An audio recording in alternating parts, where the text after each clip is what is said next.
ہمارے لالچ کا یا ہماری اس کمزوری کا انہوں نے ناجائز فائدہ اٹھایا، تو انہوں نے وظائف کو جو کہ خواص کے لیے تھے وہ عام کے لیے عام کر دیے۔ اب عوام کو تو یہ معلوم نہیں تھا کہ ان وظائف کے ساتھ شرائط ہوتی ہیں۔ جب عوام نے ان شرائط کو پورا نہیں کیا تو وہ اس دنیا میں اتر گئے ہیں کہ اب اس دنیا سے انہیں کوئی نکالنے والا نہیں ہے۔ بلکہ میں نے تو یہ بات کہی ہے کہ کوئی ذمہ داری قبول کرنے کو تیار نہیں ہے تو نکالنا تو بڑی دور کی بات ہے۔ اب ان دکھیوں کے دکھ اللہ ہی دور کرے یا اس بنور سے اللہ ہی نکالے، اب یہ بندے کے بس کی بات نہیں ہے۔ کیوں؟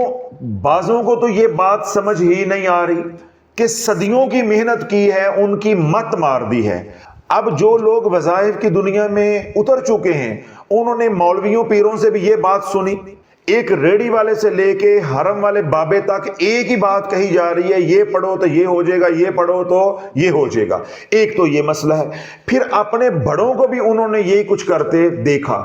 اب آپ آگے ایک دم بند باندھنے کی کوشش کریں تو آپ کی بات تو نہیں ہوگی، اس کا رد عمل بھی آئے گا۔ ان کو کیسے سمجھ آئے گی کہ ذکر اللہ کا اور چیز ہوتی ہے، اوراد و وظائف اور چیز ہوتے ہیں۔ امت کو یہ شعور ہی نہیں دیا کہ اوراد و وظائف اور چیز ہے، اللہ کا ذکر یا دعا وہ اور چیز ہے۔ جب اوراد و وظائف کریں گے اس پہ شرائط لاگو ہوں گی، جب اللہ کا ذکر کریں گے، دعائیں کریں گے، ان کے اوپر شرائط لاگو نہیں ہوں گی۔ عبادت کریں گے، نوافل پڑھیں گے، قرآن کی تلاوت کریں گے، اس کے اوپر اپنی شرائط ہیں، وہ اللہ کے نبی علیہ الصلوۃ والسلام نے ہمیں بتا دی ہیں، وہ ہمیں شریعت بتا دیتی ہے۔ کوئی الگ سے کسی پیر سے پوچھنے کی ضرورت نہیں ہے، وہ علماء ہمیں بتاتے رہتے ہیں، الحمدللہ ہم اس کے مطابق چلتے ہیں۔ اب ہر بچے کو معلوم ہے کہ نماز کے لیے پاک صاف ہونا، وضو کا ہونا، یہ نماز سے باہر کی شرائط ہیں، نماز کے اندر کی شرائط ہیں۔ ہر بچے کو معلوم ہے کن باتوں سے وضو جو ہے وہ مکروہ ہو جاتا ہے، کن باتوں سے وضو ٹوٹ جاتا ہے، ٹھیک ہے۔ لیکن یہ جو عملیات کا میدان ہے یہ عوام کا میدان ہی نہیں ہے، یہ تو خواص کا میدان ہے۔ لیکن انہوں نے چورن بیچنے کے لیے عوام میں اس کو رکھ دیا اور اتنے فضائل جو ہے وہ جھوٹے بیان کیے کہ ہم ہجان میں مبتلا ہو گئے، سحر میں مبتلا ہو گئے، اور ہم حضور علیہ الصلوۃ والسلام کے بتائے ہوئے اعمال کو پیچھے کر کے ان کی کہی ہوئی باتوں کو ہم نے قبول کر لیا، ان اعمال کو قبول کر لیا جن کے اندر ہلاکت یقینی تھی، اور ہم ہلاک ہو گئے۔ ایک تو وہ اعمال جو ہے وہ پر خطر تھے، شرائط والے تھے۔ دوسرا ہمارے اوپر اللہ کی طرف سے جو وبال پڑا، پھٹکار پڑی، وہ کیا ہوئی کہ ہم نے نبی کی بات کو جو ہے وہ نیچا دکھایا اور اپنے پیروں کی بابوں کی بات کو اونچا جانا، تو اس کا وبال بھی ہمارے اوپر آیا۔ میں صرف ایک بات کہہ کے آج کا جو عمل ہے یا آج کا جو موضوع اس کے اوپر آتا، کل رات کو میں جب یہاں سے بیان کر کے گیا تو میں کھانا کھا رہا تھا، کھانا کھاتے ہوئے میں نے ایک وہ سوشل میڈیا والے میرے ساتھ رابطے میں تھے کہ یہ فلاں نے پوچھا ہے، اس کو کیا بتانا ہے، اس کو کیا بتانا ہے، اس کو کیا بتانا ہے۔ سارا دن کا کام اکٹھا ہوا تھا تو ذرا جب یہاں سے جاتا ہوں وہ کرنا ہوتا ہے، تو میں دیکھ رہا تھا تو میری ایک جو ہے وہ ویڈیو کے اوپر نظر پڑی۔ ایک موصوف جو ہے وہ بتا رہے ہیں کہ اپنی گاڑی کی حفاظت کے لیے سورہ والضحیٰ وَوَجَدَكَ ضَالًّا فَهَدَىٰ وَوَجَدَكَ عَائِلًا فَأَغْنَىٰ، یہ والی آیت جو ہے یہ 30واں سپارہ سورہ والضحیٰ وَوَجَدَكَ ضَالًّا فَهَدَىٰ وَوَجَدَكَ عَائِلًا فَأَغْنَىٰ، یہ والی آیت لکھ کر آپ اپنی گاڑی میں لگائیں، اس آیت کی وجہ سے اللہ آپ کی گاڑی کی حفاظت فرمائے گا۔ اب یہ میں آپ کو کل کی بات بتا رہا ہوں۔ اللہ بولے دیکھو آپ نے بھی زندگی گزاری ہے، ہم بھی زندگی گزارے ہیں، کبھی آج تک کسی عالم دین سے، کسی اہل علم سے سنا ہے کہ یہ والی آیت مبارکہ جو ہے وہ حفاظت کے لیے آئی ہے؟ کس بچے کو معلوم نہیں ہے کہ آیت الکرسی حفاظت کے لیے ہے؟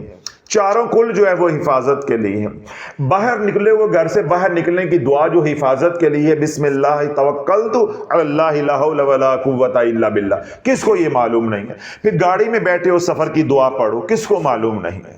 اور اللہ کے جو اسماء الحسنی ہیں اگر ان میں سے کوئی استعمال کرنا ہے تو کس کو معلوم نہیں یا حفیظ یا سلام پڑھ لو۔ کبھی آج تک آپ نے یہ سنا تھا کہ وَوَجَدَكَ ضَالًّا فَهَدَىٰ وَوَجَدَكَ عَائِلًا فَأَغْنَىٰ، یہ گاڑی میں لکھ کر لگا دو تو آپ کی گاڑی کی اللہ حفاظت فرمائے گا۔ اللہ والو یہ تمہارے ساتھ ہو رہا ہے۔ جو اعمال اللہ کے نبی نے بتائے ہیں، جو مسنون اعمال ہیں، یا اولیاء اللہ نے جو مستحب اعمال دیے ہیں، ان پہ ہمارا تقیہ نہیں ہے۔ اور جو آج کے تیلی مراسی مداری، یہ ٹھگ، یہ چور، یہ چورن بیچ رہے ہیں، اس کے اوپر ہمارا یقین ہے۔ تو مجھے بتاؤ پھر ہمارے پر پھٹکار پڑے گی کہ نہیں پڑے گی؟ ہم دین سے دور ہوں گے کہ نہیں ہوں گے؟ میں نے آپ کو ایک مثال دی ہے صرف۔ اسی طرح رزق کے لیے عجیب و غریب قسم کے اعمال بتائے جا رہے ہیں کہ یہ پڑھو گے تو یہ ہو جائے گا، اپنے وزن کے مطابق جو ہے وہ چاول جو ہے وہ دریا میں ڈالو تو پھر ایسے ہو جائے گا، یہ کپڑا لے جو درخت کے ساتھ باندھو، یہ جب یہ ہلے گا تو تمہارا رزق جو ہے وہ چلتا رہے گا، حالات جو ہے وہ بہتر ہوتے رہیں گے، ٹھیک ہے۔ اسی طرح جو تعویذ ہیں، یہ لکھ کے آٹے میں بنا کے گولیاں بنا کے جو ہے مچھلیوں کو ڈالو، جانوروں کو ڈالو تو تمہارے حالات بدل جائیں گے۔ قبرستان میں جا کے جو ہے مسور کی مونگی کی دال ڈالو تو تمہارے حالات بدل جائیں گے۔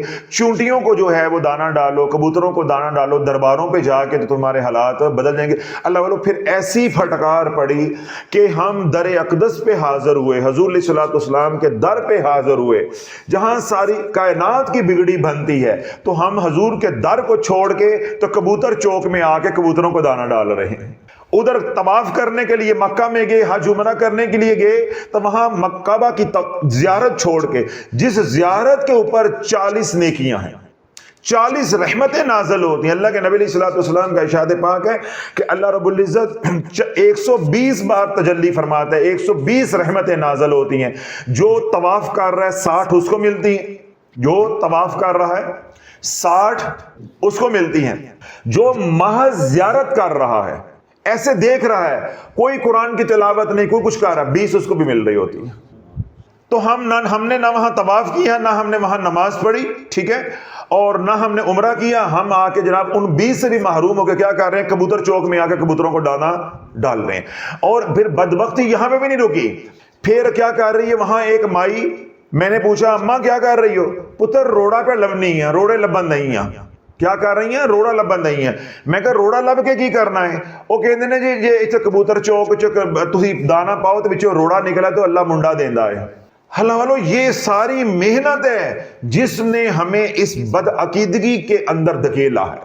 جب اللہ و نبی علیہ الصلوۃ والسلام کے بتائے ہوئے اعمال، یہ اللہ کے نبی علیہ الصلوۃ والسلام کی جو مسنون زندگی ہے، طیب اور پاکیزہ زندگی ہے، جب اس سے ہٹ کے کسی کی زندگی کے پیچھے چلو گے تو انجام گمراہی، انجام گمراہی، انجام گمراہی، گمراہ ہو کے رہو گے۔ اس لیے بزرگان فرماتے ہیں کہ جو بدعت ہے وہ بانجھ نہیں ہوتی، وہ بچہ دیے بغیر رہتی نہیں ہے، وہ بچہ دے کے چھوڑتی ہے۔ آج آپ کہہ رہے ہو کہ وَوَجَدَكَ ضَالًّا فَهَدَىٰ وَوَجَدَكَ عَائِلًا فَأَغْنَىٰ، یہ لکھ لو، کل کوئی اور اٹھے گا وہ کہے گا آیت کریمہ لکھ لو، کل کوئی اور اٹھے گا کوئی اور، 2-4 نسلوں تک یہ مختلف آیات ہوں گی، اس کے بعد جنتر منتر شروع ہو جائے گی، کیونکہ یہ بدعت بچے دیتی جاتی ہے، بچے دیے جاتی۔ سنت کا حسن کیا ہے کہ جس طرح 2 رکعت نماز سنت موقدہ فجر کی پاکستان میں پڑھی جاتی ہے، اسی طرح جو ہے وہ کینیڈا میں بھی پڑھی جا رہی ہے، رشیا میں بھی پڑھی جا رہی ہے، 7 بر اعظم پہ جہاں جہاں فجر کی اذان ہوگی اس کے بعد جو 2 سنتیں پڑھی جائیں گی ویسے ہی پڑھی جائیں گی جیسے کملی والے نے پڑھی ہے۔ اور حضور علیہ الصلوۃ والسلام کی سنت مطہرہ کیا ہے کہ فجر کی نماز کی سنتیں ہلکی پڑھو۔ کیا پڑھو؟ ہلکی۔ پہلی رکعت کے اندر سورۃ الکافرون اور دوسری رکعت کے اندر سورۃ الاخلاص، سورۃ الاخلاص اور پہلی کے اندر سورۃ الکافرون، قل یا ایھا الکافرون، یعنی ہلکی نماز پڑھو، پڑھ کے اس کے بعد جو فرض ہیں وہ لمبے پڑھو۔ اب یہ طریقہ نماز کا اللہ کے نبی علیہ الصلوۃ والسلام نے تلقین کیا، امت کو عطا کیا ہے۔ پاکستان میں پڑھی جا رہی ہے تب بھی ویسے ہی ہے، امریکہ میں پڑھی جا رہی ہے، یورپ میں پڑھی جا رہی ہے، دنیا کے 7 بر اعظم میں پڑھی جا رہی ہے، جہاں جب بھی نماز ہو رہی ہے یہی طریقہ چلے گا۔ یہ ہے سنت۔ اس لیے سنت جو ہے وہ محفوظ ہوتی ہے اور دیگر اعمال جو وہ محفوظ نہیں ہوتے۔ تو اللہ اپنے آپ کو، اپنے گھر والوں کو، اپنے پیاروں کو گھسیٹ گھسیٹ کر لے کر آؤ کہ ہم نے اعمال کرنے ہیں تو صرف وہ اعمال کرنے ہیں جو اللہ کے نبی علیہ الصلوۃ والسلام نے بتلائے ہیں۔ اب آپ حضرات نے کتنے اعمال سوشل میڈیا پہ، کتابوں پہ دیکھے ہوں گے کہ یہ پڑھو تو رزق کھل جائے گا، یہ کرو تو رزق کھل جائے گا، جس کی میں نے کچھ مثالیں بھی دی کہ آٹا ڈالو، چاول جو ہے دریا کے اندر ڈالو، یا مسور کی مونگی کی ڈال جو ہے قبرستان میں جا کے جو ہے وہ ڈالو، یا چیلوں کا گوشت جو ہے وہ لے کر بازار سے چیلوں کو جو ہے وہ ڈالا جائے۔ اسی طرح حلوہ پوڑی بنا کے درباروں پہ جا کے بانٹو تو آپ کا رزق جو ہے، پریشانیاں دور ہو جائیں گی، رزق جو ہے وہ کھل جائے گا۔ کئی آپ نے یہ فنکاریاں میرے سے زیادہ دیکھی بھی ہوں گی اور ماشاءاللہ کردے بھی ہوو گے، کوئی پریشانی والی گل نہیں ہے، کائیاں ہو تجربہ کار لوگ۔ اب یہ جو کچھ آپ دیکھتے ہیں یا جو کچھ آپ انجانے میں کرتے رہے ہیں، اس کو ایک طرف کر دو۔ اللہ کے نبی علیہ الصلوۃ والسلام نے ارشاد فرمایا کہ جس نے مغرب کی نماز پڑھی، مغرب کی نماز کے بعد 6 رکعت نماز نفل پڑھی، کتنے رکعت نماز؟ 6 رکعت نماز نفل پڑھی، اور کسی کے ساتھ کوئی دنیا کی بات، کوئی بری بات نہیں کی، اللہ رب العزت اس کو 12 سال کی عبادت کا ثواب عطا فرمائے گا۔ اس کو سیدنا ابو ہریرہ رضی اللہ عنہ اس کو روایت کیا، اس کے راوی ہیں، اس کو ترمذی شریف نے اور ابن ماجہ نے روایت کیا، یعنی ابن ماجہ اور ترمذی شریف کی یہ حدیث پاک ہے، سیدنا ابو ہریرہ اس کے راوی ہیں کہ بعد نماز مغرب دنیا کے کسی سے بات کرنے سے پہلے، اچھی بری بات کرنے سے پہلے آپ نے جو ہے 6 رکعت نماز نفل پڑھی تو اللہ رب العزت آپ کو 12 سال کی نفلی عبادت کا ثواب عطا فرمائے گا۔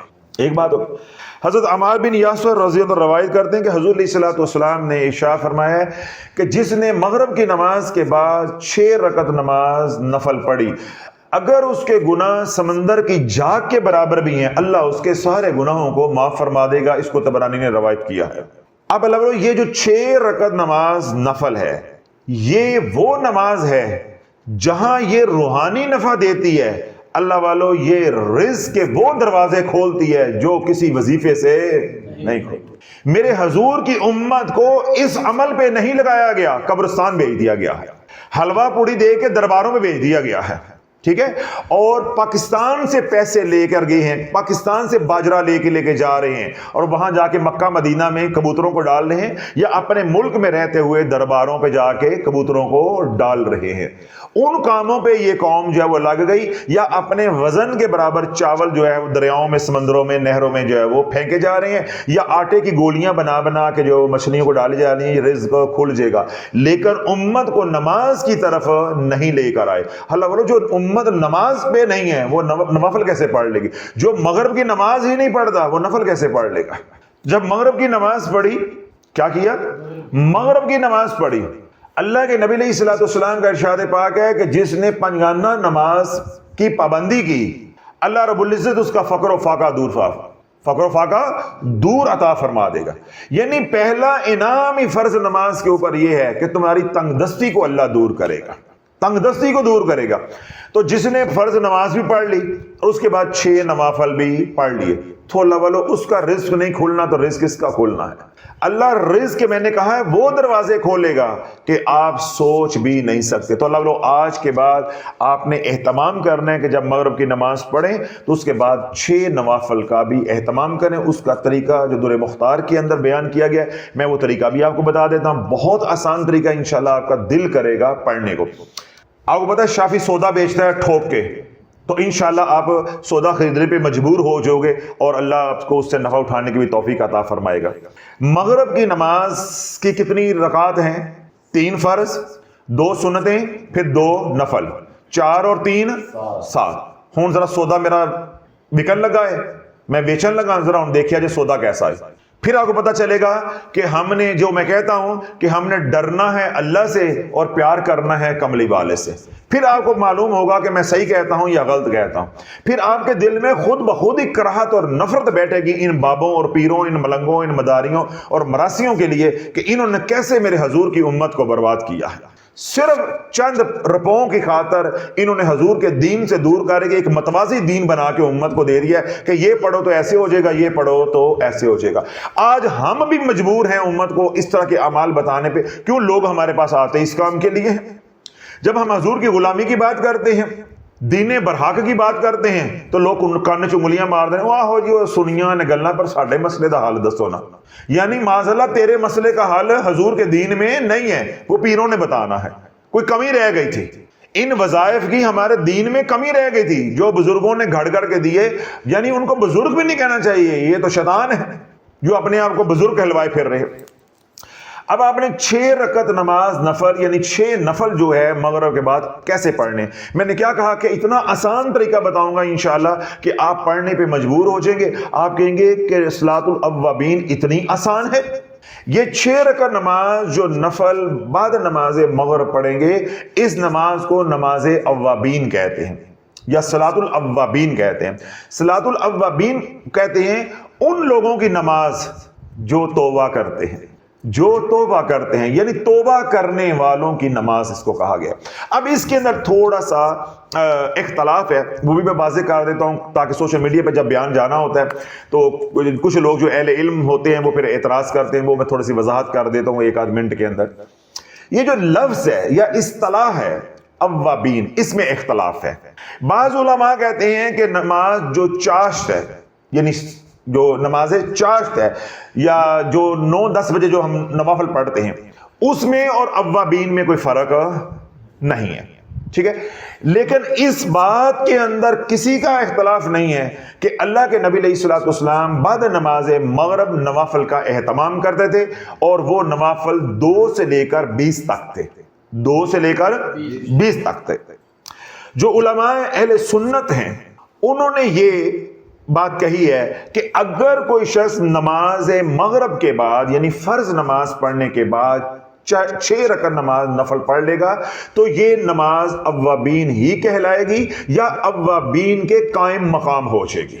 یا تو اوابین ہی کہلائے گی یا اس کے قائم مقام ہو جائے گی. اب اختلاف صرف یہ ہے، نفلوں میں اختلاف نہیں ہے. یہ جو لفظ ہے نا اوابین، اس میں اختلاف ہے. وہ کہتے ہیں کہ چاشت کی نماز وہی اوابین ہے، ان کے پاس دلائل ہیں. ہمارے علماء کہتے ہیں کہ نہیں، جو مغرب کے بعد نماز ہے وہ اوابین ہے. چاشت کی نماز ہے وہ نماز جو ہے وہ ضحیٰ ہے، نماز ضحیٰ ہے، یعنی سورج جب گرم ہو جاتا ہے، چمک اٹھتا ہے، وہ اس وقت پڑھی جاتی ہے. جو اوابین ہے وہ پڑھی جاتی ہے بعد نماز مغرب. اور جو چاشت کی نماز ہے وہ چمکتے ہوئے سورج کو دیکھ کے یا اس وقت پڑھنے والی نماز ہے. اور اوابین جو ہے یہ ان کی نماز ہے جو توبہ کرتے ہیں، یہ رات کی نماز ہے، یعنی سورج غروب ہو جاتا ہے. تو بہرحال یہ علماء کا موقف ہے، میں نے مختصر سا آپ کے سامنے رکھ دیا تاکہ کسی کو اشکال پیدا نہ ہو. لیکن اس کے اندر کوئی اختلاف نہیں ہے کہ بعد نماز مغرب نفل پڑھنے ہیں کہ نہیں پڑھنے. ہر کوئی کہتا ہے کہ بعد نماز مغرب جو 6 رکعت نفل پڑھے جاتے ہیں ان کی بڑی فضیلت ہے. بس جس طرح میں نے 2 حدیثیں بھی آپ کے سامنے بیان کر دی، ایک کو طبرانی نے روایت کیا ہے اور دوسری کو ابن ماجہ اور ترمذی شریف نے روایت کیا ہے کہ اللہ کے نبی علیہ الصلوۃ والسلام نے ارشاد فرمایا کہ جس نے بعد نماز مغرب 6 رکعت نماز نفل پڑھی، اللہ اس کے تمام گناہوں کو معاف فرما دے گا، چاہے اس کے گناہ جو ہے سمندر کی جھاگ کے برابر ہو. اور اگلی حدیث جو سیدنا ابو ہریرہ نے روایت کی، اللہ کے نبی علیہ الصلوۃ والسلام نے ارشاد فرمایا جس نے بعد نماز مغرب 6 رکعت نماز نفل پڑھی، اللہ اس کو 12 سال کی عبادت کا ثواب عطا فرمائے گا. اس کے ساتھ ایک شرط کیا لگائی ہے کہ دنیا کی باتیں اچھی بری کسی کے ساتھ نہیں کرنی. تو یہ 2 حدیثیں جو ہے وہ فضائل کے طور پہ آئی ہیں، وہ میں نے آپ کے سامنے رکھ دی ہیں. اب اگلی بات ہے کہ پڑھنی کیسے ہے. اب ہم جو مغرب کی نماز پڑھتے ہیں اس کی کتنی رکھتے ہیں؟ 7، 3، 2 اور 2. اب آپ نے باجماعت نماز پڑھی، 3 فرض پڑھ لیے.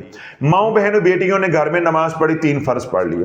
اب آپ نے کیا کرنا ہے کہ سنتیں نہیں پڑھنی، سنتیں نہیں پڑھنی. جو 2 نفل علیحدہ سے پڑھتے ہیں وہ بھی نہیں پڑھنے. کتنے آپ نے پڑھ لیے؟ پہلے فرض پڑھ لیے، بس کسی سے بات چیت نہیں کرنی. اب آپ نے 6 رکعت نماز نفل اس کی اکٹھی نیت کرنی ہے. 6 رکعت نماز نفل کی آپ نے اکٹھی نیت کرنی ہے ایک سلام کے ساتھ ہی. اب کیا ہوگا کہ پہلے آپ اللہ اکبر ثنا پڑھیں گے، اعوذ باللہ پڑھیں گے، سورت ملائیں گے، رکوع سجود کریں گے، پہلی رکعت مکمل ہوگی. پھر دوسری میں سورت فاتحہ پڑھیں گے، سورت ملائیں گے، رکوع کریں گے، سجود کریں گے. اب التحیات پہ بیٹھ جائیں گے. جب التحیات پہ بیٹھ جائیں گے تو آپ التحیات للہ والصلوات یہ بھی پڑھیں گے، درود پاک بھی پڑھیں گے، دعا بھی پڑھیں گے، سلام نہیں پھیریں گے. تیسری رکعت میں آپ کھڑے ہو جائیں گے.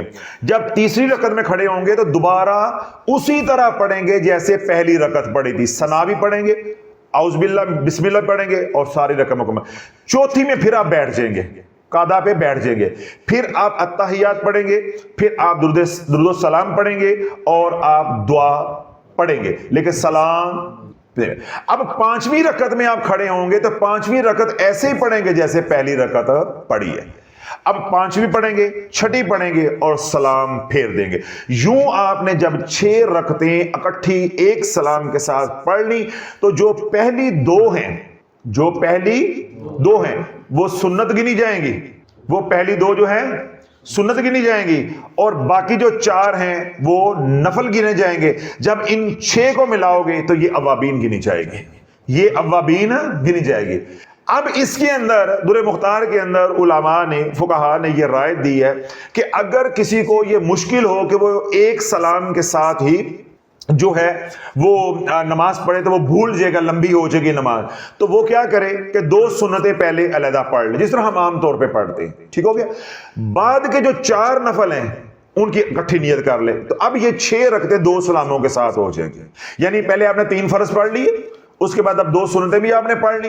اب جو 2 نفل ہم پڑھتے ہیں وہ 2 نہیں پڑھیں گے، 2 اور جوڑ کے 4 کر دیں گے. ٹھیک ہو گیا؟ اب ہم 4 رکعت اللہ اکبر، ثنا پڑھی، سورہ فاتحہ پڑھی، سورت میں لائی، رکوع سجود ہوئے، پھر دوسری رکعت میں ہم نے سورہ فاتحہ پڑھی، سورت میں لائی، رکوع اور سجود ہوئے، پھر ہم بیٹھ گئے اتحیات پہ. اتحیات پڑھیں گے، تشہد پڑھیں گے، درود پاک پڑھیں گے، دعا پڑھیں گے اور تیسری رکعت کے لیے کھڑے ہو جائیں گے. اب تیسری رکعت ویسے ہی پڑھنی ہے جیسے پہلی رکعت پڑھی تھی. تو اب ہم تیسری رکعت مکمل کریں گے، چوتھی مکمل کریں گے اور سلام پھیر دیں گے. اب یہ جو 4 رکعت نماز نفل ہے جب یہ سنتوں کے ساتھ ملے گی تو یہ اوابین کہلائے گی.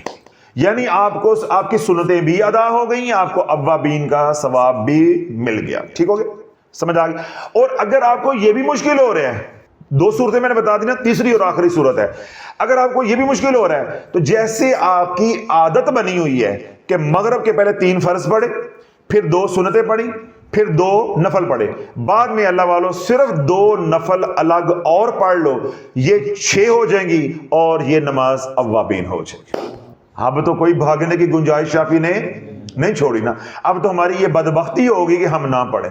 اب جب نماز پڑھتے ہیں گھر میں، مسجد میں، جیسا خواتین گھر میں پڑھتی ہیں، تو ہم کیا کرتے ہیں؟ 3 فرض، 2 سنتیں، پھر 2 نفل. تو اللہ جب 2 نفل اس کے ساتھ مزید پڑھ لو گے تو یہ 6 نفل بعد نماز مغرب کے ہو جائیں گے.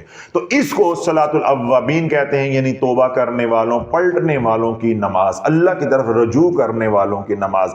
جب یہ 6 رکعت نماز پڑھ لو، اگر اللہ 6 رکعت نماز کی توفیق دے دے، اللہ والو یہ نماز آپ کے اوپر عزت کے دروازے کھول دے گی، خوشحالی کے دروازے کھول دے گی، یہ آپ کے اوپر رزق کی فراوانی کے دروازے کھول دے گی. آپ کے اوپر جادو ہے، ٹونا ہے، وہ ختم ہو جائے گا. کیوں؟ جو جادو کرنے کا وقت ہے، جس میں شیطانی طاقت اپنے عروج پہ ہوتی ہے، وہ مغرب کی نماز سے 15 منٹ پہلے اور مغرب کی نماز سے 15 منٹ بعد. یہ وقت بڑا خطرناک ہوتا ہے. وہ حضرات میری بات کو سمجھیں گے جو جادو کا شکار ہیں، رجت کا شکار ہیں، کہ اس وقت ان کی طبیعت بہت زیادہ خراب ہو جاتی ہے. بیت الخلاء میں جائیں طبیعت بہت خراب ہو جائے گی، یا اس وقت ان کی طبیعت بہت خراب ہوتی ہے، یا علل صبح ان کی طبیعت بہت خراب ہوتی ہے، یا دوپہر میں جو زوال کا وقت ہوتا ہے، مکروہ اوقات ہوتے ہیں، اس وقت شیطانیت اپنے عروج پہ ہوتی ہے، جوبن پہ ہوتی ہے. تو جو لوگ جناتی مریض ہوتے ہیں، مرگی کے مریض ہوتے ہیں، ٹھیک ہے، اسیب زدہ ہوتے ہیں، جادو کے مریض ہوتے ہیں، رجت کے مریض ہوتے ہیں، یا جن کے اوپر شیطانی اثرات ہوتے ہیں، ان کی طبیعت ان اوقات کے اندر بہت زیادہ خراب ہو جاتی ہے. تو جب آپ یہ نماز شروع کر دیں گے، سارے دن کی جتنی نیگیٹو انرجی ہے وہ ساری نکل جائے گی، اور جو وقت پر خطر ہے وہ آپ حالت نماز میں ہوں گے تو کوئی شیطان کی توجہ آپ کے اوپر اثر نہیں کرے گی. تو یہ جو اوابین کی نماز ہے، یہ آپ کا جادو بھی توڑے گی، نظر بد کے اثرات کو بھی دور کرے گی، آپ کے گھر میں خوشحالی بھی لے کر آئے گی. اگر آپ بدحال ہیں تو اللہ آپ کو خوشحال کر دے گا. قرض کے اندر جکڑے ہوئے ہیں تو قرض سے نکلنے کے اللہ راستے بنا دے گا. اگر بیمار ہیں تو اللہ شفا عطا فرما دے گا. اس طرح آپ کی جو تمنائیں، خواہشات ہیں، حاجات ہیں، ان حاجات کو ذہن میں رکھ کے یہ نماز پڑھنے سے بعد اللہ سے مانگیں. کسی ورد وظیفے کی ضرورت نہیں. اللہ والو نہ کوئی رجت، نہ کوئی اثر بد، نہ کوئی نقصان، نفع ہی نفع. صرف میں نے سوال کیا ہے شافی نے 2 نفلوں کا. کہنے کو کتنے ہیں؟ 6. تو جب میں نے طریقہ بتایا ہے، 4 تو ہم پہلے ہی پڑھتے ہیں، وہ جو 2 سنتیں پڑھتے ہیں، جو 2 نفل پڑھتے ہیں، وہ اسی میں گنے جائیں گے۔ صرف 2 نفل اللہ والوں مغرب کی نماز کے بعد اضافی پڑھنے کی عادت بنا لو تو آپ کی نماز مغرب کی بھی ادا ہو جائے گی اور نماز اوابین پڑھنے کا ثواب بھی آپ کو مل جائے گا۔ جب آپ ایک دفعہ پڑھو گے، آج مثلا سن کے کل سے آپ یہ شروع کرتے ہو، پہلے دن ہی اللہ سارے گناہوں کو معاف فرما دے گا، اور یہ گناہ ہی ہیں جو ہمارے لیے مسائل کھڑے کرتے ہیں، جو ہمارے لیے پریشانیاں کھڑی کرتی ہیں۔ رب کیا فرماتا ہے؟ ما اصابکم من مصیبت فبما کسبت ایدیکم ویعفو عن کثیر، یہ جو تمہارے اوپر مصیبتیں آتی ہیں یہ تمہارے گناہوں کا نتیجہ ہے۔ تو اللہ جب گناہ معاف ہو جائیں گے تو انشاءاللہ العزیز پھر کیا ہوگا؟ ہمارے رستے کھل جائیں گے، بندش ہے تو کھل جائے گی، جادو ہے تو وہ ٹوٹ جائے گا، نظر بد ہے تو اس کا اثر زائل ہو جائے گا، قرض میں اگر جکڑیں تو اللہ آسانی فرما دے گا۔ اللہ کے خزانوں میں کوئی کمی نہیں ہے، کمی ہے تو ہمارے مانگنے میں ہے۔ پھر سجدے میں جا کے اللہ سے اللہ کو مانگ لو، بس اللہ سے اللہ کو مانگ لو، اللہ سے اللہ کے محبوب علیہ الصلوۃ والسلام کی غلامی کو مانگ لو، جو آپ کی تمنائیں، خواہشات ہیں، آرزو ہیں، وہ اللہ سے مانگو۔ آگے آپ کو 6 رکعت نماز اوابین پڑھنے کی توفیق آپ کو مل جاتی ہے۔ البتہ سوال یا بات تو صرف 2 نفلوں کی ہے، لیکن میں لفظ بار بار استعمال کر رہا ہوں 6، جس سے آپ ڈر رہے ہیں پتہ نہیں اے نمی پھٹیک پہ گئی ہے، حالانکہ بات ہے 2 نفلوں کی۔ طریقہ ہی میں نے آپ کو اتنا آسان بتا دیا کہ سنتیں اور نفل تو ہم پہلے ہی پڑھتے ہیں، وہ اسی میں جو ہے وہ شامل ہو جائے گے۔ اب اللہ والو جب آپ نے نماز اوابین پڑھ لی، وہ حضرات جو مالی تنگ دستی کا شکار ہے، جو پریشان ہیں، وہ اب نماز اوابین پڑھنے کے بعد کسی سے کلام نہیں کریں، کسی سے بات نہیں کریں، اب وہ سورت واقعہ پڑھیں۔ اللہ والو اگر سورہ واقعہ تجھے 21 دنوں کے اندر رنگ نہ لگا دے تو شافی کا گریبان ہوگا، تیرا ہاتھ ہوگا۔ یہ ہے طریقہ پڑھنے کا۔ اور ہم نے کیا کیا ہے کہ پیروں کے وظائف الٹے سیدھے، مغرب کے بعد کا وظیفہ، فجر کے بعد کا وظیفہ، عشاء کے بعد کا وظیفہ، رات سونے سے پہلے وظیفہ۔ اللہ جو اللہ کے نبی نے بتایا ہے ادھر کیوں نہیں آتے، ادھر کیوں نہیں آتے؟ پہلا عمل بھی اللہ کے نبی علیہ الصلوۃ والسلام نے بتایا ہے، سورۃ واقعہ بھی اللہ کے نبی علیہ الصلوۃ والسلام نے بتایا۔ عبداللہ بن مسعود رضی اللہ عنہ کی صاحبزادیاں تھیں، بیٹیاں تھیں آپ کی، تو عثمان غنی رضی اللہ عنہ کے دور میں جب آپ کا وصال ہوا تو جو بیماری موت کا سبب بنی، تو اس حال کے اندر سیدنا عثمان غنی رضی اللہ عنہ آپ کی عیادت کے لیے تشریف لے کر گئے، تو آپ نے کیا فرمایا کہ میں بیت المال سے کچھ ہدیہ بھیج دیتا ہوں۔ آپ نے فرمایا کہ مجھے ضرورت نہیں، مجھے صرف رب سے بخشش اور مغفرت کی ضرورت ہے، مجھے ضرورت نہیں ہے۔ سیدنا عثمان غنی رضی اللہ عنہ نے مطالبہ کیا، اصرار کیا کہ آپ کی بیٹیاں ہیں، وہ مال ان کے کام آ جائے گا۔ آپ نے فرمایا کہ میں نے ان کو سورۃ واقعہ سکھا دی ہے، میرے نبی نے مجھے تلقین کی تو میں نے اپنی بیٹیوں کو سورۃ واقعہ پڑھنا سکھا دی۔ اللہ کے نبی علیہ الصلوۃ والسلام نے امت کی جو بیٹیاں ہیں، یعنی ہماری مائیں بہنیں جو ہیں، ان کو کیا تلقین کی ہے کہ جو خاتون گھر میں سورۃ واقعہ پڑھنے والی ہوگی اس کے گھر میں غربت نہیں آئے گی۔ تو ساڈیاں مائیاں تو ساڈیاں ماواں تیاں پہنا لگ گئیاں، دے تیرے وظیفے تے وظیفہ یعنی قرآن نہیں کھولنا، کھولنا ہے تو موبائل کھولنا ہے، واٹس ایپ کھولنا ہے، یا رسالہ کھولنا ہے، ڈائجسٹ کھولنا ہے، یا ٹی وی کھولنا ہے، بس، تو یا منہ کھولنا ہے۔ صدیق صاحب پریشان ہو گئے کہ میرے گھر تے گل نہ آ جائے، یا منہ کھولنا ہے بس۔ تو اللہ جو اللہ کے نبی نے طریقے بتائے ہیں، ہمیں پتہ نہیں ہمارا کون سا گناہ ہے، ہم ہر اس طریقے سے بھاگتے ہیں، ہر اس طریقے سے بھاگتے ہیں۔ جی وہ رسالے میں آیا، جی وہ کتاب میں ہے، جو فلاں پیر نے کہا ہے، بھائی ان کتابوں کی قرآن سے بڑھ کے اہمیت ہے، ان رسالوں کی قرآن سے بڑھ کے اہمیت ہے۔ پھر جس نے کہا ہے وہ تیرے نبی سے بڑھ کر ہے، تجھے نبی کی بات پہ کیوں اعتقاد نہیں ہے، یقین نہیں ہے؟ تو اللہ سورۃ واقعہ اس طریقے کے ساتھ پڑھو کہ پہلے فرض نماز پڑھو، اس کے بعد آپ 6 نوافل کا اہتمام کرو، صلاۃ الاوابین کا اہتمام کرو، پھر دنیا کی باتیں کرنے سے پہلے آپ سورۃ واقعہ محض 1 بار روزانہ پڑھو۔ اب یہاں ایک بات بڑی ہے، ورنہ میں پھڑیا جاواں گا، تھوڑا سا ٹائم میں آپ کا لوں گا، ورنہ میرے نال بڑی بری ہو سکتی ہے۔ وہ کیوں؟ جن لوگوں کا میں نے 5 سورتاں بند کرایا ہے یا 5 سورتاں پہ بیان کیے ہیں، انہاں کہنا حضرت صاحب جدوں اسی پڑھدے سی تے ساڈے تے تسی کالے کپڑے پا کے بڑا چڑھائی کردے سی، تے اج کالے کپڑے پا کے تسی بڑی ہسدیاں اجازت دے دیتی ہے۔ بھائی صرف سورۃ واقعہ کی اجازت دی ہے، سورت پڑھنے میں کوئی مذائقہ نہیں ہے۔ آپ لوگوں نے سورۃ واقعہ، سورہ یاسین، سورہ رحمان، سورہ مزمل، سورہ ملک، سورہ کاف، اور بھی کئی صورتیں ہیں، تم نے تو سب کو وظیفے بنا لیے، میرے نبی نے ایک تحفہ دیا ہے تو میں نے اتنی بات بتائی ہے جتنی نبی علیہ الصلوۃ والسلام نے بتائی ہے۔ یہ جو تم نے اپنا طریقہ بنایا ہوا تھا، یا جن لوگوں نے یہ 5 سورتیں بنایا ہوا ہے، یہ من گھڑت ہے۔ یہ وظیفہ میرا آپ کا گھڑا ہوا ہے، لوگوں کا گھڑا ہوا ہے۔ اللہ کے نبی نے صرف ایک بات، سورۃ واقعہ۔ تو اس دور میں آپ ایک وظیفہ سنبھال سکتے ہیں۔ اگر آپ اس طرح کریں گے کہ دوپہر کو صبح سورہ یاسین، دوپہر کو سورہ رحمان، عصر کے بعد کوئی اور سورت، مغرب بعد سورۃ واقعہ، رات سونے سے پہلے سورہ ملک، تو اللہ والو اس دور میں آپ اتنے وظائف کرو گے تو آپ ٹنگے نہیں جاؤ گے، ٹنگے جاؤ گے۔ پڑھنے ہیں تو بھائی آپ کی مرضی ہے، میں کون ہوتا ہوں؟ میرا بتانا فرض ہے، آپ کو بتا دیا کہ اس دور میں ایک وقت میں ایک ہی وظیفہ ہے۔ تو جب آپ رزق کے لیے سورہ واقعہ کو وظیفہ بنا لیں گے تو پھر اپنا مسئلہ وہ حل کرو، اس کے ساتھ مزید وظائف کرنے کی ضرورت ہے نہیں۔ باقی آپ قرآن کو ترتیب کے ساتھ پڑھو، جتنا روزانہ مرضی پڑھو، روزانہ 1 سپارہ پڑھو۔ سورتیں کیوں پڑھتے ہو؟ ایک بات۔ دوسری بات، 5 سورتیں جن کو میں نے بند کرایا یا میں روکتا ہوں، تنقید کرتا ہوں، ان کو یہ جواب ہے کہ وہ کہتے ہیں جی 5 سورتوں میں سورہ یاسین کے بڑے فضائل آئے ہیں، سورہ رحمان کے بڑے فضائل آئے ہیں، سورہ ملک کے بڑے فضائل آئے ہیں، فلاں سورت کے اللہ کے نبی صلی اللہ علیہ وسلم نے فرمایا حدیث پاک میں آیا بڑا ثواب ہے۔ مینوں صرف اے دس دے کہ کیڑی سورت دے فضائل نہیں آئے، بس، کیونکہ میں کوئی اس کے اوپر بحث نہیں کرنا چاہتا، تاکہ میرے بھی علم میں اضافہ ہو۔ مجھے وہ سورت بتا دو کہ جس سورت کے اللہ کے نبی علیہ الصلوۃ والسلام نے فضائل بیان نہیں کیے۔ آپ یہ کہہ رہے ہو کہ سورہ یاسین بڑی خیر و برکت والی ہے، اس کے بڑے فضائل آئے ہیں۔ میں یہ کہتا ہوں کہ قل هو اللہ احد بڑی برکت والی ہے۔ ایک بار پڑھیں گے تو 1/3 قرآن، 3 بار پڑھیں گے تو پورے قرآن مجید کی تلاوت کا ثواب ہے۔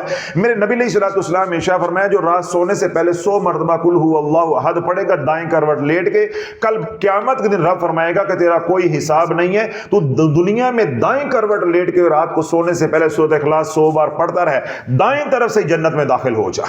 آن لائن تھے حضرت معاویہ کا جنازہ اللہ رب العزت نے تبوک کی طرف جاتے ہوئے، غزوہ تبوک جب ہوا تو رستے میں تبھی پہنچے نہیں تھے منزل پہ، تو ان کا مدینہ میں انتقال ہو گیا، تو ان کی نماز جنازہ اللہ کے نبی علیہ الصلوۃ والسلام نے غائبانہ پڑھی۔ اللہ نے اپنے قدرت کاملہ سے جو ہے وہ حجابات ہٹا دیے، تو نماز میت کو جو ہے وہ اونچا کر دیا، جبرائیل امین علیہ السلام نے پر مارا، سارے حجابات ہٹ گئے۔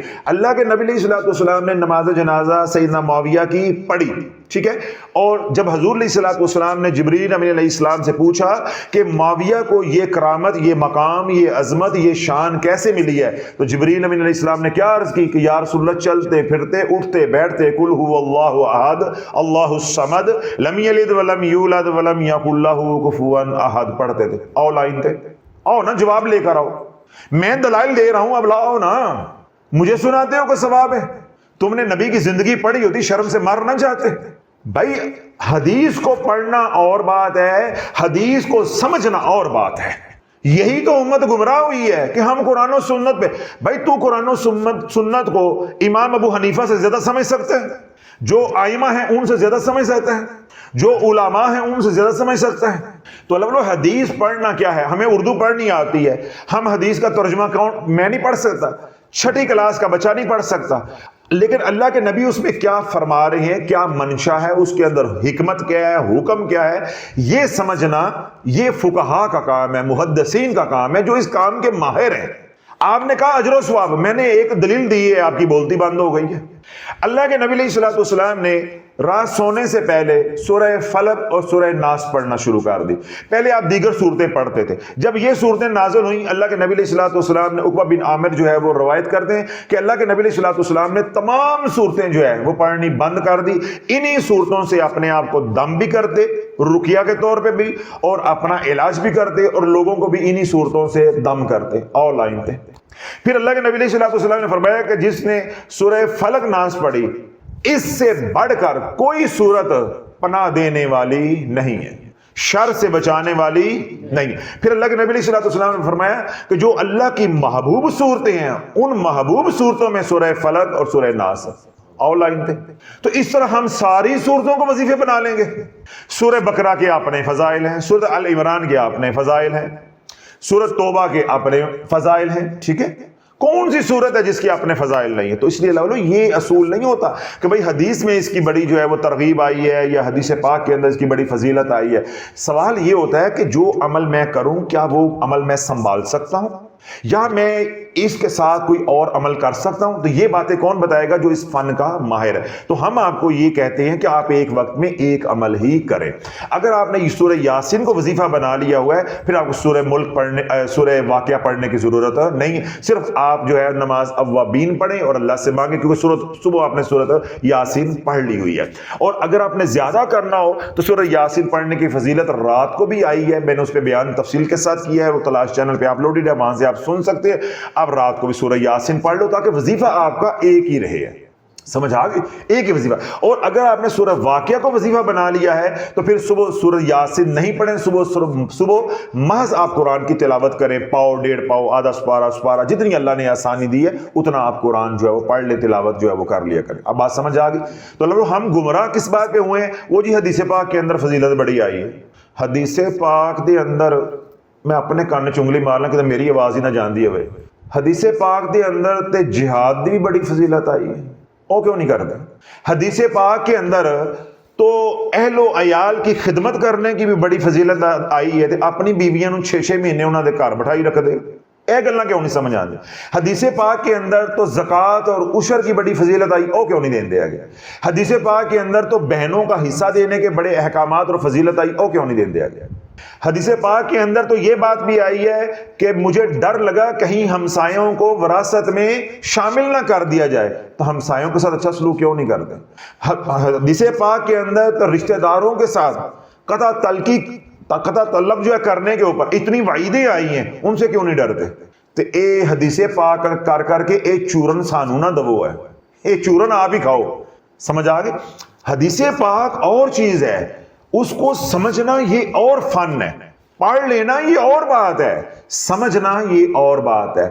پڑھ میں بھی لوں گا, پڑھ آپ لیں گے, لیکن اللہ نے یہ جو سمجھ ہے یہ متقی پرہیزگار لوگ جو علماء ہیں, مشائخ ہیں, یہ ان کو دی ہے. اللہ نے یہ کام ان کو دیا ہے. تو اس لیے علماء سے, اہل ذکر سے پوچھ کر چلا کرو. یہ نہیں ہے کسی مولوی نے فضیلت بیان کی یا کسی کاغذ کے ٹکڑے پہ یا کتاب رسالے پہ آپ نے فضیلت سن لی, حدیث سن لی, تو اس پہ بس عمل کرنا شروع ہو گئے. آپ کو معلوم ہی نہیں ہے کہ اس کے ساتھ یہ پڑھی جا سکتی ہے یا اس کے ساتھ یہ نہیں پڑھی جا سکتی. تو یہ سارا مضمون بھی میں نے واضح کر دیا تاکہ کسی کو میرے بارے میں بھی اشکال پیدا نہ ہو کہ کل تک یہ سورت 5 صورتیں بند کرواتے تھے, آج یہ خود سورت واقعہ پڑھنے کے لیے کہہ رہے. تو یہ میں نے اضافی باتیں اس لیے کی ہیں. تو آپ نے آج کے بعد کیا کرنا ہے کہ نماز جب مغرب کی پڑھ لیں, اس کے بعد 6 رکعتیں اکٹھی ایک سلام کے ساتھ یا 2 سلام کے ساتھ یا پھر 2 کر کے 3 سلاموں کے ساتھ بھی آپ 6 پڑھیں گے. یہ 2 آپ کی سنتیں گنی جائیں گی اور 4 آپ کے نفل ہوں گے. لیکن جب ان کو جوڑا جائے گا تو یہ صلاۃ الاوابین کہلائے گی. اور اس کے جو فضائل ہیں وہ بھی میں نے بیان کر دی ہیں, اس کے جو کمالات ہیں, کرشمات ہیں, وہ بھی میں نے مختصر کر کے بیان کر دی ہیں کہ جو بھی آپ کے زندگی کے مسائل ہیں ان کو ذہن میں رکھ کے اس نماز کا اہتمام کریں. اللہ سونا آپ کو ان پریشانیوں سے نکال دے گا. اللہ مجھے بھی آپ کو اس نماز کا اہتمام کرنے کی توفیق عطا فرمائے. اور وہ تمام حضرات جن کی فرض نماز کے اندر کمی ہے, اللہ وہ کمی کو نکال دے تاکہ اگر کوئی 2 پڑھتا ہے تو وہ 5 پڑھے, جو 3 پڑھتا ہے وہ بھی 5 پڑھے, جو 4 پڑھتا ہے وہ بھی 5 پڑھے, اور جو 5 پڑھتے ہیں اللہ ان کو استقامت جو ہے وہ عطا فرمائے. اور جو 5 پڑھتے ہیں وہ اس کے ساتھ جو ہے وہ نماز اوابین کا اہتمام بھی کریں. حضور علیہ الصلوۃ والسلام کے لیے, امت کے لیے بھی دعائیں کریں, اپنے لیے بھی دعائیں کریں, اور سلسلہ عالیہ قادریہ شافعیہ کے لیے بھی دعائیں کریں. اور وہ تمام حضرات جو سلسلہ عالیہ قادریہ شافعیہ کے ساتھ جڑے ہیں یا شافعیہ سوشل میڈیا کے ساتھ جڑے ہیں, ان کے لیے بھی دن رات دعائیں کریں کہ اللہ سنا ہم سب کو جو استقامت عطا فرمائے. اللہ اسلام پہ جینا اور ایمان پہ مرنا ہمیں نصیب فرمائے. وہ تمام حضرات جنہوں نے دعاؤں کے لیے کہا, ان کی حاجات ہیں, اللہ ان کے حق میں ہماری دعاؤں کو قبول و منظور فرمائے. ہسپتالوں میں, گھروں میں جو بھی بیمار ہیں, بچے ہیں, بوڑھے ہیں, مرد ہیں, عورتیں ہیں, اللہ سب کو صحت والی, سلامتی والی, برکت والی, رحمت والی زندگی عطا فرمائے, شفاء کاملہ عاجلہ عطا فرمائے. وہ تمام حضرات جنہوں نے, لیکن دنیا میں کوئی بھی انسان, بچے سے لے کے بوڑھے تک, مرد سے لے کے عورت تک, کوئی انسان ایسا نہیں ہے جو موت کا منکر ہو.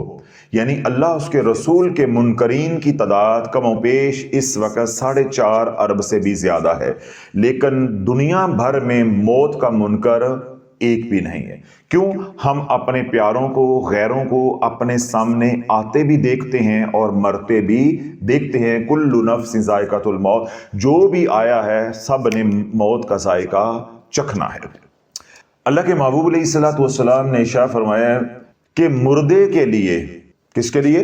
مردے کے لیے قبر کی پہلی رات سے بڑھ کے مصیبت والی رات کوئی اور نہیں ہوتی۔ پہلی رات سے بڑھ کے ہولناک رات کوئی اور نہیں ہوتی۔ یعنی جب برزخ کی دنیا شروع ہوتی ہے، قبر کی زندگی شروع ہوتی ہے، تو اس زندگی کی جو پہلی رات ہے اللہ والو وہ بڑی کڑی ہوتی ہے۔ سارا نظام، سارا امتحان اسی دن ہی چلنا ہے اور اس گھاٹی سے ہم نے گزرنا ہے۔ جو قبر کی پہلی رات کی گھاٹی کو پار کر گیا تو انشاءاللہ پھر ساری برزخ کی زندگی اس کی آسان ہی آسان ہے۔ دیکھیں، ہمارے ماں باپ ہمیں اس دنیا میں لے کر آئے، ہم اپنے ماں باپ کے احسانات کو گن نہیں سکتے، تو شکر ادا کیسے کریں گے؟ شکر ادا کیسے کریں گے؟ تو لوگوں، اگر آپ کے والدین فوت ہو گئے ہوئے ہیں، آپ کے پیارے آپ سے بچھڑ گئے ہیں، آپ کی اولاد آپ سے بچھڑ گئی ہے، آپ کے دوست احباب آپ سے بچھڑ گئے ہیں، آپ کے مرشد آپ سے بچھڑ گئے ہیں، تو ان کے لیے آپ اللہ سے دعائے رحمت، دعائے بخشش کرتے رہیں۔ آپ اپنے جانے والوں یعنی اپنے پیاروں کے لیے دعائے مغفرت یا دعائے بخشش کرتے رہو گے، اللہ رب العزت ان کے ساتھ جو معاملہ کرے گا وہ تو ان کے ساتھ ہے۔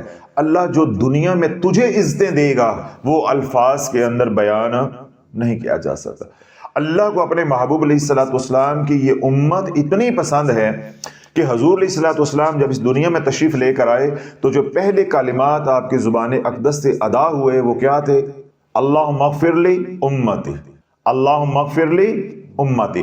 اور جو آخری الفاظ آپ نے ظاہری حیات مبارکہ میں اپنی زبان اقدس سے جو ہے وہ ادا کیے وہ کیا تھے؟ اللہم اغفر لی امتی۔ جب آئے تب بھی اے اللہ میری امت کو بخش دے، اور جب گئے بھی تو اے اللہ میری امت کو بخش دے۔ اللہ کو اپنے محبوب کی اتنی امت پیاری ہے، پسند ہے کہ اللہ نے اپنے محبوب کی زبان کے اوپر بھی یہ دعا کو یا ان الفاظ کو یا ان کلمات کو جاری کر دیا۔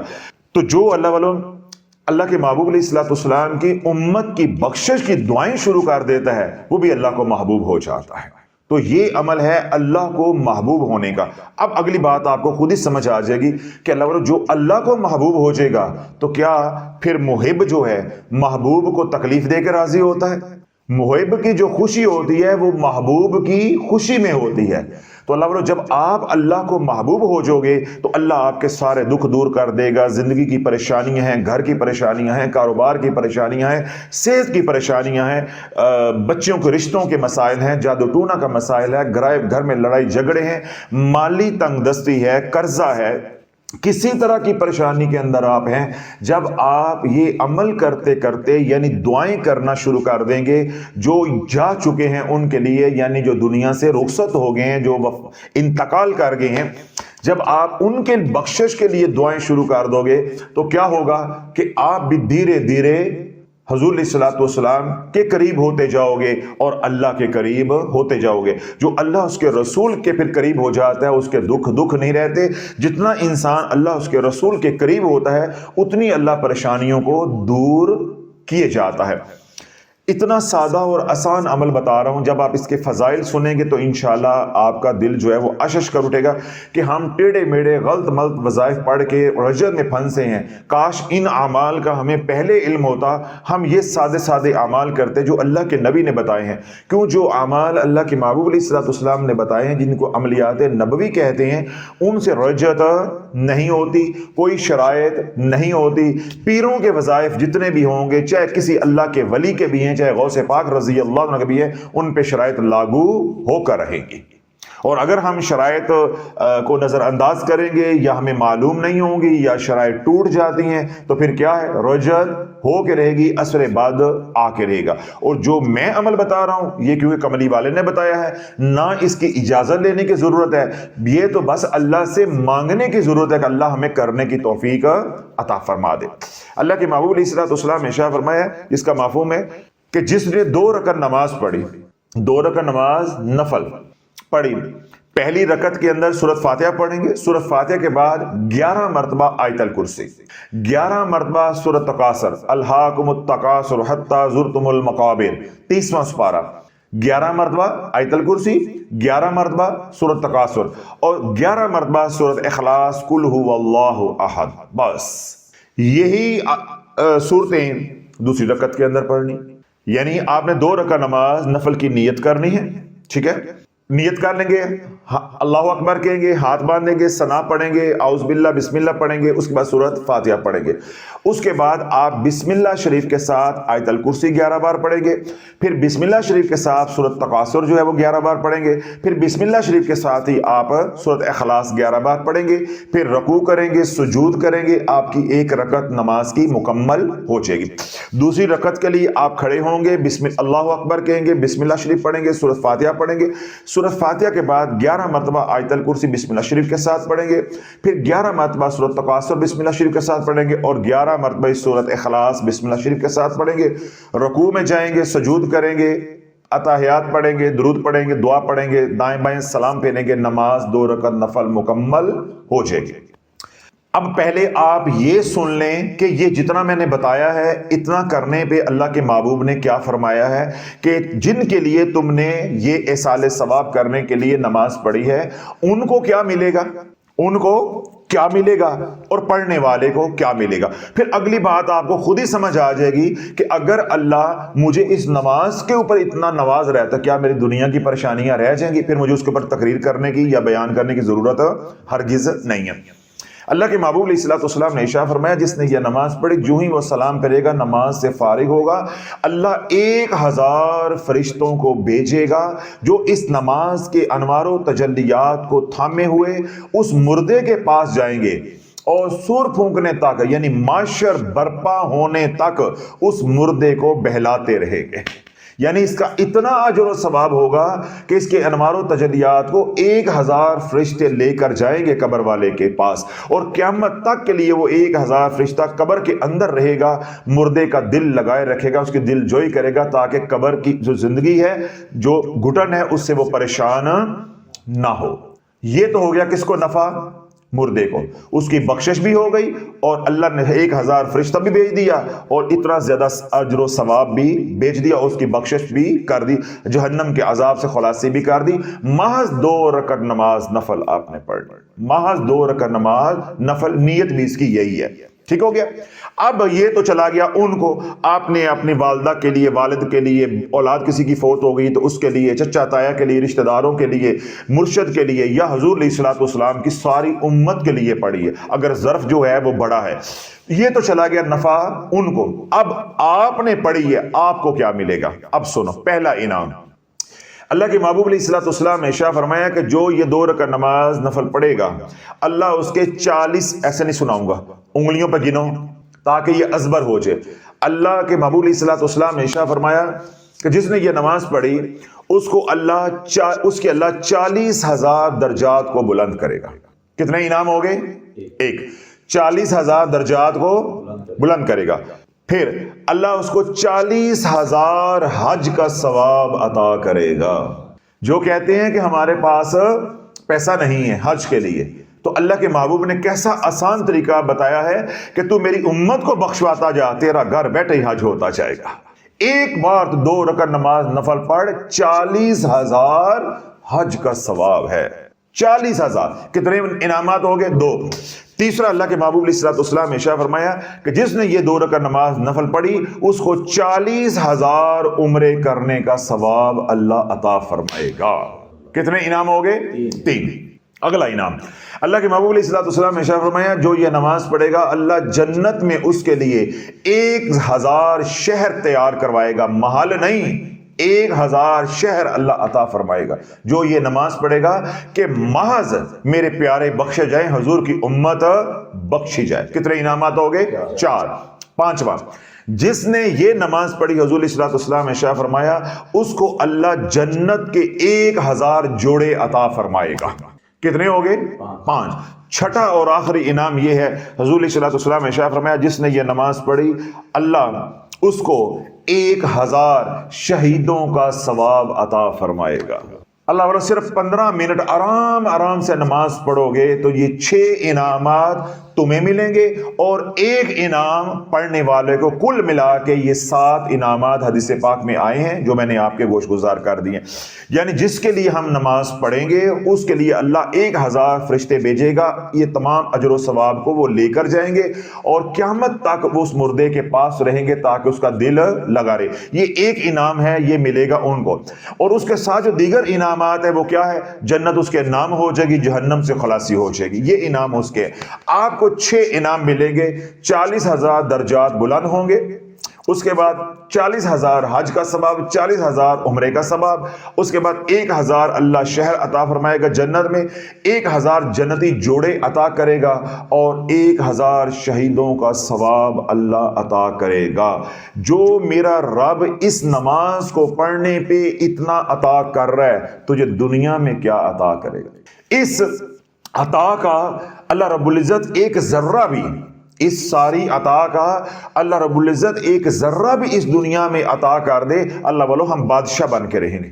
ایک ذرہ بھی عطا کر دے اس دنیا میں، ہم بادشاہ بن کے. تو اللہ والو یہ نماز غربت کو دور کرے گی، یہ نماز قرضے سے خلاصی جو وہ کروائے گی، یہ نماز گناہوں سے نکالے گی، یہ نماز حضور کی غلامی میں لے کر آئے گی، یہ نماز وظائف کی غلامی سے نکالے گی، یہ نماز نفس و شیطان کی غلامی سے نکالے گی، یہ نماز گناہوں سے دور کرے گی، حضور کے قریب کرتی جائے گی، یہ نماز بیماریوں سے نکالے گی، یہ نماز بندش اور جادو سے نکالے گی، یہ نماز جادو ٹونا اور کالی نظر کے وار سے محفوظ کرے گی، یہ نظر گھر کے اندر بیماریاں ہیں ان بیماریوں کو نکالے گی، گھر کے اندر لڑائی جھگڑے ہیں ان سے نکالے گی، اور تیرے دل کے اندر جو دنیا کی تمنائیں ہیں یہ نماز ان کو بھی پورا کرے گی. کیوں؟ اللہ آخرت میں اتنا دے رہا ہے، اس کا ایک ذرہ بھی ادھر دے دے تو تیری ساری خواہشات انشاءاللہ پوری ہو جائیں. تو اللہ بولو یہ ایسی نماز ہے جو حضور علیہ الصلوۃ والسلام نے تعلیم فرمائی ہے، اور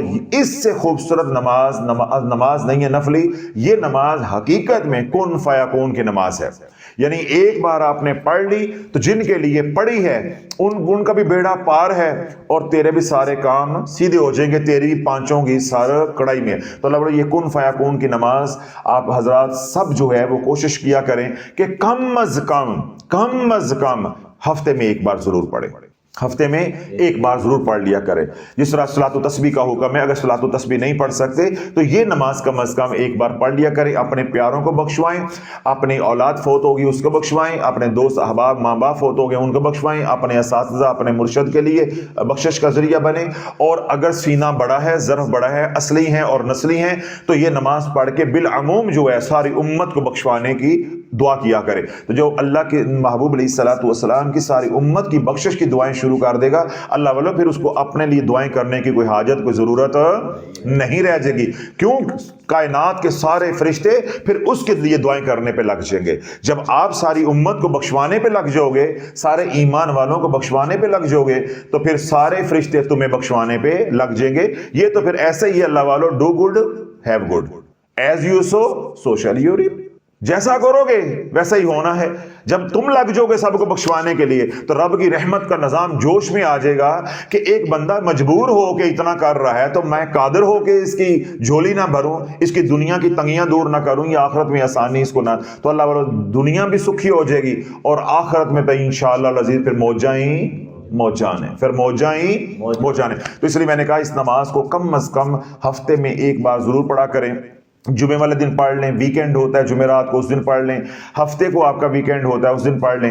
اور اللہ جن لوگوں کو آسانی سے مائیں بہنیں گھر میں ہوتی ہیں تو آپ کوئی ترتیب بنا لیں، ہفتے میں 2 بار پڑھ لی. اور اللہ کوئی ایسا سننے والا خوش قسمت بیٹھا ہوا ہے یا سوشل میڈیا پہ سن رہے ہیں، کوئی ایسا مقدروں کا دھنی بیٹھا ہوا ہے، وہ روزانہ اس کو پڑھ لے. عشاء کے 2 نفل جو بعد میں پڑھتے ہیں اس کے اندر آپ نیت کر لیں. ٹھیک ہے؟ ہر رکعت کے اندر سورہ فاتحہ کے بعد کیا کرنا ہے؟ 11 مرتبہ آیت الکرسی بسم اللہ شریف کے ساتھ، 11 مرتبہ سورۃ تکاثر 30واں سپارہ 11 مرتبہ سورۃ تکاثر، اور اس کے بعد 11 مرتبہ بسم اللہ شریف کے ساتھ سورۃ اخلاص. صرف کیا ہے 8-10 منٹ زیادہ لگیں گے، تو اگر آپ روزانہ پڑھیں تو کیا ہی بات ہے۔ اور میں دوسرا کیا کہ نہ پڑھ سکیں ہفتے میں ایک آدھ دفعہ اس کو پڑھتے رہیں، اور اگر پھر بھی رہ جائے تو پھر اس کو آپ کم از کم ایک بار زندگی میں ضرور پڑھ لیں۔ اب رجب کا مہینہ ہے، یہ اللہ کا مہینہ ہے، اس مہینے میں تو اللہ والو جتنی نیکیاں سمیٹ سکتے ہو ان کو سمیٹنے کی کوشش